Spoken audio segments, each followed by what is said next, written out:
Oke, boleh nih lebih deket ya. Pak Sugiarto, ini terkait dengan peluang emas usaha limbah kayu. Berarti ini mengoleksi atau mengumpulkan limbah-limbah kayu. Limbah kayunya ini dari mana, Pak Sugiarto? Limbah kayunya biasanya saya ambil dari pengepul di Jakarta. Kadang juga dari Cilegon. Tapi sebelumnya kita terangin dulu jati Belanda itu apa? Enggak. Nah itu Pak Sugiarto, karena banyak masyarakat yang belum tahu sebenarnya jati itu yang kita tahu ya jati, pohon jati ya, bukan jati Belanda. Emang itu datang dari Belanda atau Belanda kan nggak tahu juga ya Pak. Di sini saya mau terangkan apa itu kayu jati Belanda. Sebenarnya kayu jati Belanda itu nggak ada Mbak sebenarnya. Oh nggak ada Nggak ada. Yang dimana kayu jati Belanda itu cuma dari sejarah itu kayak nama julukan gitu. Dulu zamannya penjajahan Belanda itu mungkin ya, karena penjajahan Belanda itu barang-barang semua datang dari Belanda gitu ya. Nah, semua barang-barang itu yang dari Belanda kan itu kan dipalet menggunakan kayu itu. Nah, jadi orang Indonesia bilangnya itu kayu jati Belanda itu. Sebenarnya itu jenisnya yaitu kayu pinus, Mbak. Oh pinus. Iya. Pinus tapi lebih terkenal dengan nama jati Belanda. Jati Belanda. Oke. Sebenarnya itu pinus. Cuma memang ada perbedaan antara pinus lokal dengan pinus yang dari luar itu. Perbedaannya apa itu? Perbedaannya satu itu mempunyai serat yang cukup unik, bagus lah. Kedua juga kayu jati Belanda itu sudah di oven Mbak, kering. Udah di oven? Iya, itu keunggulannya sudah di oven, jadi tidak terpengaruh cuaca kalau kita bikin produk gitu. Dan nggak memuai itu ya Nggak Mas ya? bakalan. Nggak melengkung. Nah iya, nggak terpengaruh dengan cuaca. Kena panas, kena hujan, ya pengaruh sedikit sekali karena itu kayu udah di oven rasanya. Iya. Berarti tidak semakin mengecil atau semakin gitu ya.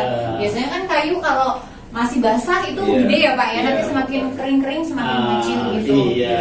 Berarti nggak seperti itu ya? Enggak, itu keunggulan salah satunya. Karena memang sudah di oven. Di oven. Jadi gimana kayu di oven sama nggak di oven tuh? Ya itu biasanya kalau untuk pasar ke kita keluar ya, kalau kayu-kayu kita yang diekspor keluar itu rata-rata permintaan harus di oven. Iya. Agar itu ya tidak apa ya, mengurangi berat ya seperti itu ya, tidak. Ya untuk menjaga kualitas. Kualitas yang pertama. Nah, kedua juga memang itu udah kayak persyaratan untuk keluar. Wajib Wajib. Ya, di Iya. oven. Iya. Wow. Oven berarti itu kayaknya gimana ya? Ada mesinnya, tahu Pak Sugiarto? Dipanaskan seperti dipanggang? Biasa kayak oven biasa, cuma bentuknya ruangan besar. Gitu. Oke. Kayak kita oven kue aja itu. Bayangin kayak oven kue ya, cuma bentuknya yang gede karena memang kayu ya untuk kayu. Iya, kayak seperti ruangan itu ya. gitu. Oke. Dan ternyata kalau Ivona lihat dari contoh-contoh hasil limbah jati Belanda ini menarik banget ya, dan bisa dimanfaatkan begitu luar biasa oleh UKM ini Pak Sugiarto, luar biasa Pak. Tadi kan sudah menjelaskan terkait perbedaan jati Belanda sama jati biasa ya, jati lokal seperti itu. Kenapa sih memilih limbah? Kenapa harus limbah jati Belanda? Ya. Sebenarnya kenapa pilih limbah jati Belanda? Sebenarnya kayak nggak sengaja aja Pak Iwan. Itu tahun berapa mulainya tuh? Pikiran itu. Tahun hampir 3 tahun ini Pak Iwan. 3 tahun ini? Iya, 3 Berarti tahun. bisa dikatakan masih baru dong? Baru, Oke. masih baru. Awalnya gimana tuh? Awalnya, maksudnya 3 tahun sebelumnya, maksudnya ya itu di daerah Tegal tak lihat-lihat itu kayaknya belum mengenal masalah jati Belanda loh. Nah, karena dilihat-lihat ini belum terlalu banyak di Tegal, kayaknya malah belum ada. Saya yang pertama itu Mbak Ipon.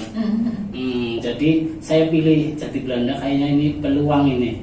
Saya ambil. Kalau di kota-kota besar sebenarnya udah lama Sudah ini. banyak ya? Oh, sudah banyak. Pak Sugiarto tadi kan bilang bahwa tadi lihat peluang di Tegal kok nggak ada ya? Iya, 3 tahun yang lalu loh. 3 Iya. tahun yang lalu. Kok sekarang Pak Sugiarto langsung tahu ada limbah jati limbah jati Belanda ini? Apa karena Pak Sugiarto sering ke Jakarta? Awalnya saya waktu 3 tahun yang lalu belum ada usaha loh Mbak, bingung mau usaha apa gitu. Pertama saya cari di Google Mbak. Begitu di Google saya beli, mungkin boleh dikata ketipu loh Mbak. Pertama loh.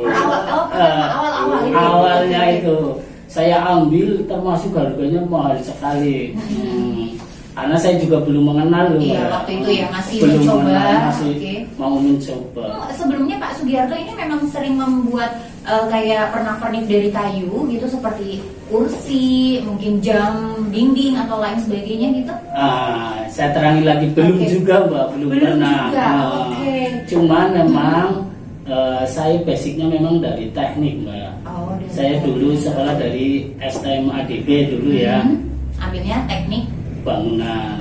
Oke. Gitu. Jadi bisa dikatakan punya sedikit ilmu. ya, Dari di memang situ ya. udah dasarnya ada.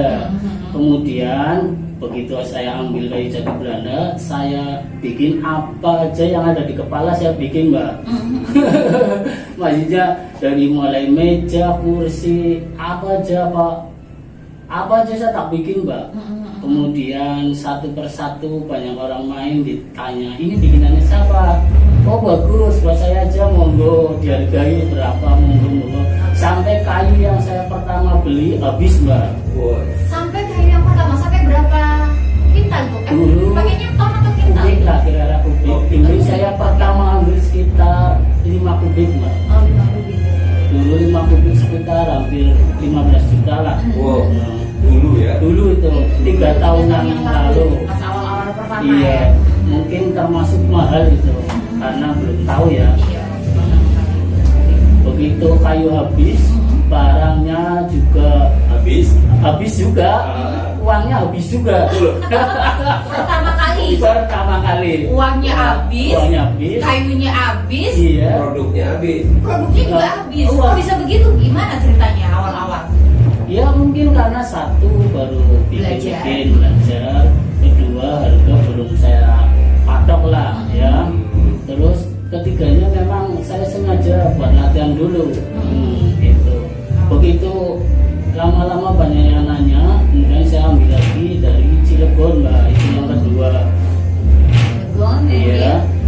Terus tak produksi dan alhamdulillah hampir 3 tahun ini alhamdulillah lancar. Alhamdulillah sudah gol ya, sudah bisa dikatakan menguntungkan dan menjadi peluang emas untuk Pak Sugiarto, betul? Sangat menguntungkan sekali. Wow. Pak Sugiarto, kenapa usaha limbah ini bisa dikatakan menguntungkan? Kenapa? Ya satunya namanya limbah berarti kan harganya lebih murah daripada itu, ya kan Mbak? Iya, iya.